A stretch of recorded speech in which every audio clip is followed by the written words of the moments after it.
Jesus Christ. Blood on her hands, blood on her light-colored t-shirt, blood on her faded jeans. A lot of blood. Was she hurt? She didn't feel any pain, apart from the throbbing headache. But she did feel a cold, growing fear, because waking up covered with blood could not, by any stretch of the imagination, possibly be a good thing. She got herself off the bed, a little stiff and more than a little shaky, and moved on bare feet out of the bedroom.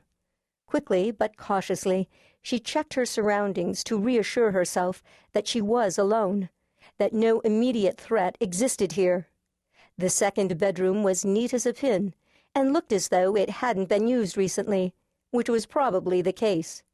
Riley seldom had the sort of guests that required an extra bedroom. Checking out the remainder of the house was quick work, since most of it consisted of a large open area that was kitchen, dining area, and living room. Clean, but slightly untidy, with books, magazines, newspapers, CDs, and DVDs stacked here and there, the usual clutter of everyday life. It looked like she'd been using the small dining table as a work surface, since placemats were pushed aside, and her laptop carrying case was on one of the chairs. The computer wasn't out, which told her only that she probably hadn't been working on it recently. The doors were closed and locked. The windows were also closed. It was hot in summer along the South Carolina coast, and locked. She was alone.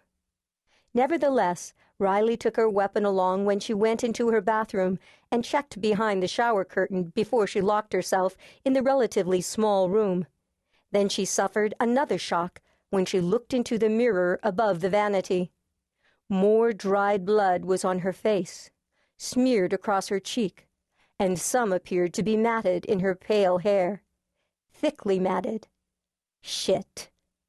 Her stomach churned, and she stood there for a moment, eyes closed, until the nausea passed.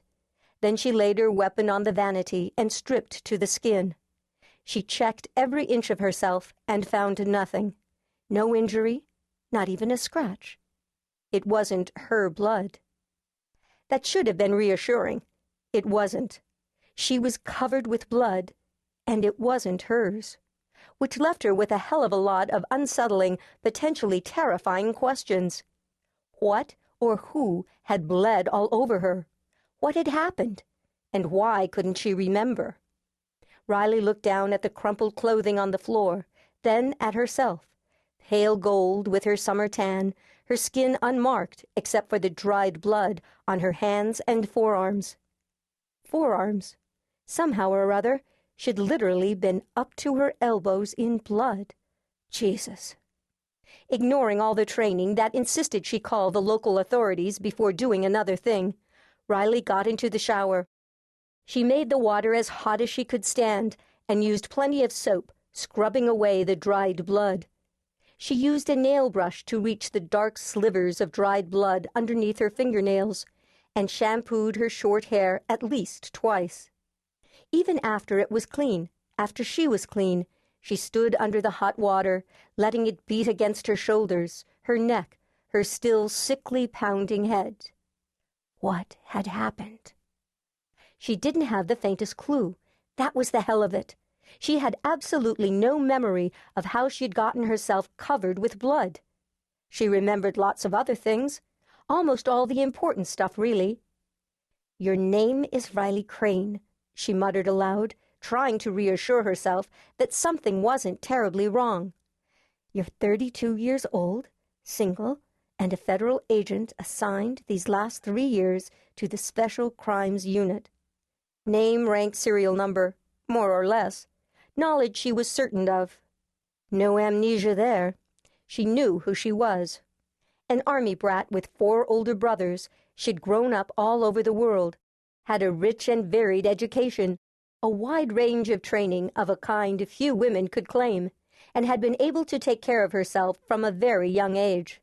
And she knew where she belonged, in the FBI, in the SCU. All that she remembered. As for her recent life, Christ, what was the last thing she remembered? She vaguely remembered renting the cottage, sort of remembered